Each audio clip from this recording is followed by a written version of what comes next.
નમસ્કાર દર્શક મિત્રો, ગુજરાત ક્રાંતિ ન્યૂઝમાં આપનું હાર્દિક. વડોદરા મહાનગરપાલિકાની દાદાગીરી સામે સ્થાનિકો દ્વારા રોષ વ્યક્ત કરવામાં આવ્યો હતો.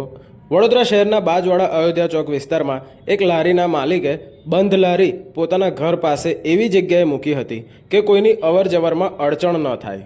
તેમ છતાં કોર્પોરેશનના અધિકારીઓએ લારી ઉંચકી લીધી હતી. સીસીટીવી ફૂટેજમાં સ્પષ્ટ છે કે લારી કોઈ અવરોધ સર્જતી જ ન હતી.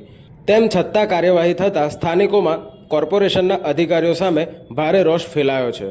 કોર્પોરેશન હંમેશા માટે નાના વેપારીઓ અને લારી ગલ્લાવાળાઓ પર જ પગલાં લે છે, જ્યારે મોટા દબાણકારો સામે કોર્પોરેશન આંખ મીચી લે છે, એવી લોકોમાં ચર્ચા છે.